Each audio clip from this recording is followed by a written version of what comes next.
On va commencer la programmation de notre application questionnaire de satisfaction.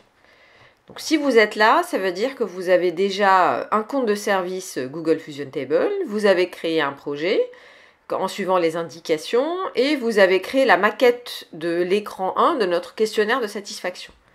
Alors effectivement, moi j'ai rajouté à cette maquette le logo TeamCode et votre opinion compte pour vous montrer que c'est vraiment une application qu'on peut utiliser. Mais bien sûr, à vous, libre à vous de choisir l'image que vous souhaitez et la phrase d'introduction que vous souhaitez. Les éléments importants qu'on doit coder ici sont le fait de récupérer les coordonnées de l'utilisateur. Et une fois ces coordonnées récupérées et qu'on a bien vérifié que les données sont proprement rentrées, parce que derrière, si on veut traiter des données dans une base, il faut qu'on puisse s'assurer d'avoir des données propres. Donc un prénom valide qui n'est pas vide, un nom valide qui n'est pas vide, et un champ email bien renseigné. Alors on va mettre en place quelques conditions de vérification. On peut être après extrême. Pour l'instant, on va y aller étape par étape. La première chose qu'on veut faire, c'est assez simple. On peut imaginer récupérer les informations de l'utilisateur. Donc on va les rajouter en fait dans une liste. Et cette liste est une valeur que je vais passer au second écran parce que la récupération de l'ensemble des données doit se faire au moment où la personne valide son vote final. Donc on ne va pas envoyer des informations à la base en deux temps, on va tout envoyer ensemble. Ça veut dire qu'on va récupérer d'abord dans un premier temps les informations qui sont rentrées au niveau de l'écran 1, on les transfère à l'écran 2, et une fois qu'on est à l'écran 2 et qu'on rajoute les réponses aux questions, on prend l'ensemble de ces informations et on les transfère vers la base de données en ligne. Donc étape 1, rajoute des éléments à une liste. Deuxième étape, on va rajouter les conditions de validation pour être sûr de laisser l'utilisateur passer au second écran. Et enfin, troisième étape, on va peut-être se poser la question de éventuellement récupérer ces informations si la personne s'est trompée, par exemple, dans l'enregistrement de son email ou qu'elle veut mettre d'autres coordonnées, qu'elle puisse revenir au premier écran et les changer et que ces informations restent affichées tant que la personne n'a pas validé. Donc avant de passer à l'interface bloc, assurez-vous d'avoir bien les éléments suivants qui sont les éléments importants. On a un champ textbox pour enregistrer le prénom, un champ textbox pour enregistrer le nom, un champ emailbox pour enregistrer l'email, un bouton pour passer au second écran et pouvoir répondre à l'enquête. On a deux composants invisibles, Notifier pour pouvoir envoyer des notifications à l'utilisateur, notamment pour la validation des données, et Tiny Database qu'on va utiliser pour sauvegarder localement nos données dans l'application entre un écran et l'autre. Donc passons à l'interface bloc. Donc on va commencer par créer notre variable liste, qu'on va appeler liste coordonnées par exemple, ou contact, qu'on initialise en tant que liste vide. Et on va dire, quand on appuie sur le bouton donc Start, en fait mon bouton Start c'est le bouton Donner mon avis, je vais rajouter les différentes réponses à cette liste-là et ensuite je vais les transférer au second écran. Donc je fais Add Items to List. Voilà. Et les éléments, c'est d'abord le contenu de First Name Box. Et ensuite je fais pareil pour Last Name et pour Email.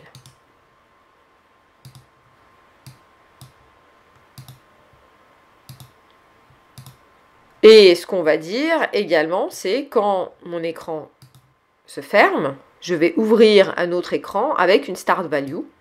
L'autre écran, alors on ne l'a pas créé, donc on va repartir. On ne va pas faire l'interface de l'écran 2 pour l'instant, on va simplement le créer pour pouvoir faire des allers-retours. Donc on peut l'appeler écran 2 ou question par exemple. Et dans cet écran question, on va simplement créer un bouton retour pour pouvoir faire des allers-retours entre cet écran et le précédent.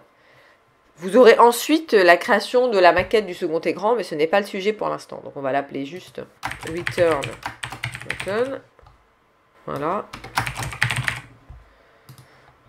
Simplement pour pouvoir le manipuler. Et on repart sur notre écran 1. Et donc on va ouvrir l'écran ici qui s'appelle question, avec comme valeur notre liste de contacts. On peut vouloir vérifier, par exemple, qu'on récupère bien l'information ici en rajoutant au niveau de question 1, au niveau du second écran, donc un champ qui est un champ intermédiaire, qui est quelque chose qu'on ne voudra pas afficher dans l'application finale, mais qui momentanément nous permet de vérifier qu'on récupère bien l'information. Donc on va afficher là-dedans la liste. Donc on va mettre au niveau de bloc, ici, quand question s'initialise, affiche-moi dans label 1 la valeur start value que je récupère, simplement pour vérifier qu'on récupère bien l'information. Et on teste. Donc j'ai bien mon écran qui s'affiche. Je vais taper un prénom, un nom et un email. Alors vous allez voir, pour l'instant, je peux taper n'importe quoi en fait. Je n'ai aucun moyen de vérifier que l'email est bien un email. Mais on va remplir les champs pour vérifier si on récupère bien l'information. Très bien. Donc on récupère l'information dans le second écran.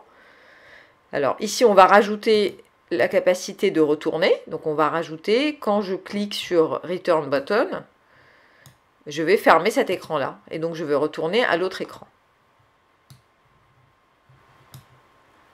C'est bon. Par contre, quand je reviens ici, effectivement, j'ai perdu l'information puisque je ne l'ai pas renvoyée à l'écran 1. On va voir ça dans un deuxième temps. Alors pour l'instant, on récupère bien nos informations, mais si je tape uniquement un nom et je fais donner mon avis, ça va marcher quand même parce que je n'ai rajouté aucune condition. Or, nous, on veut s'assurer de bien récupérer des données. Alors, il y a tout un champ, si vous souhaitez investiguer la question, vous pouvez trouver sur Internet plein de manières de vérifier et de valider des données. À notre échelle, on va faire quelque chose de simple, donc ce qui est une bonne pratique, mais on ne va pas complexifier les choses. On va simplement s'assurer que le champ prénom et le champ nom ne sont pas vides, donc ils sont bien renseignés. Et on va s'assurer que l'email ressemble à un email, donc contient une arrobase et un point. Mais ça veut dire qu'on doit rajouter des conditions à ce niveau-là. Donc, on va voir comment faire. Donc, on va rajouter des conditions et on va faire des notifications si la condition n'est pas remplie. Donc on va dire par exemple, si le champ prénom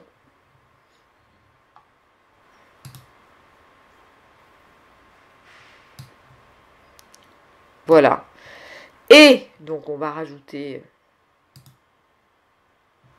ici and, et on va rajouter empty. En fait, on ne veut pas qu'il soit vide. On va dire si le champ prénom est vide. Ou, en fait, c'est pas. Pareil pour le champ nom. Last name box. Donc, si l'un de ces deux champs est vide, à ce moment-là, tu vas m'envoyer une alerte pour l'utilisateur. Donc, on va utiliser Notifier et on va utiliser l'action Show Alert. Voilà, Show Alert. En lui disant...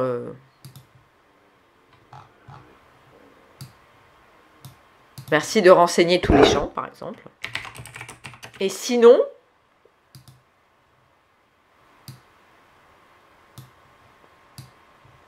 on continue. On va vérifier ça avant de rajouter l'email. On va voir si ça marche. Donc, on ne va pas mettre quelque chose dans prénom. On va renseigner les deux autres. Voilà. Donc, ça marche bien. Je n'ouvre pas le second écran. Et il me dit bien, merci de renseigner tous les champs.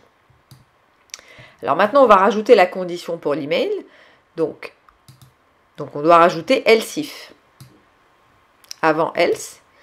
Donc, si la première condition est remplie, si la deuxième condition est remplie, alors dans la deuxième condition, qu'est-ce qu'on veut dire en fait? Donc, dans l'email, on veut s'assurer qu'il contient bien l'arrobase et qu'il contient bien un point. Donc, on va reprendre cette logique-là. En fait, on va lui dire, par contre, on va enlever ça. On va prendre la propriété contains text. Donc on va lui dire si mon champ email, voilà, texte, contient ou ne contient pas, hein, arrobase, ou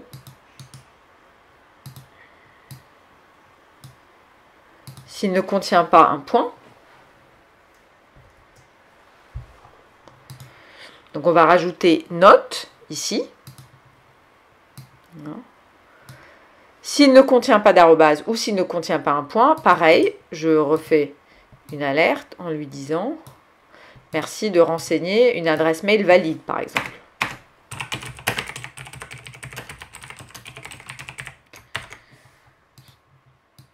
Et on vérifie. Donc il faut qu'on ait un prénom, un nom et une adresse mail valide, donc avec @.com. Là ça marche, ça passe et j'ai mes infos. Maintenant je vais tester une adresse mail qui n'est pas valide. On va voir si j'ai bien une alerte. Donc hop. Et effectivement j'ai une alerte, merci de renseigner une adresse email valide. Je teste avec un des éléments et pas le second, donc par exemple.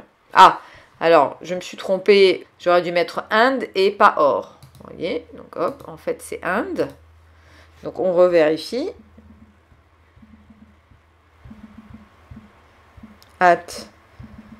Donc une des conditions, effectivement, cette fois-ci ça marche.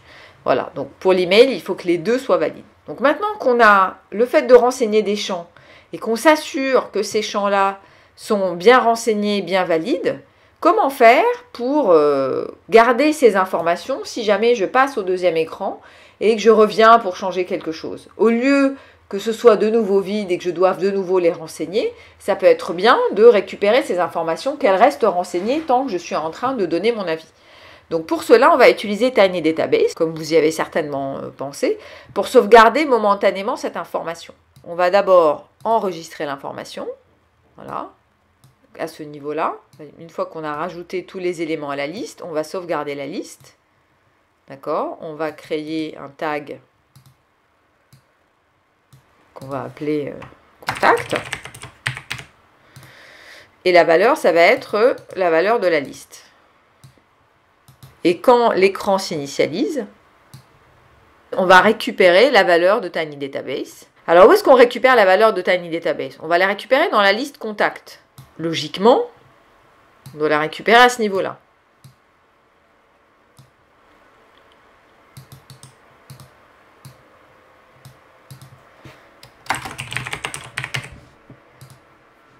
Mais ça, c'est une liste. Donc, comment je fais en sorte que s'affichent ici les différents champs? En fait, ce que je dois lui dire, c'est si c'est bien une liste, tu vas me la récupérer et tu vas me les afficher directement dans ces différents champs. D'accord? Mais on doit vérifier quand même que c'est bien une liste. Parce que si ce n'est pas une liste, il faut que les champs restent vides. Maintenant, vous commencez à être habitué au fait de faire ce genre de vérification. On peut vouloir s'assurer dans notre cas qu'on a bien 3 éléments, par exemple. Donc, on va dire, on va vérifier plutôt la longueur de la liste.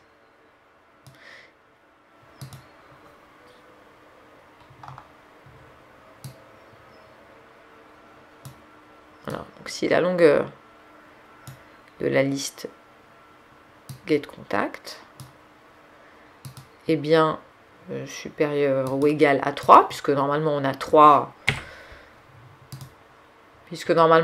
champs renseignés, alors à ce moment-là, on va récupérer donc la valeur du prénom dans cette first name box text à l'index numéro 1, puisque c'est le premier élément de la liste normalement.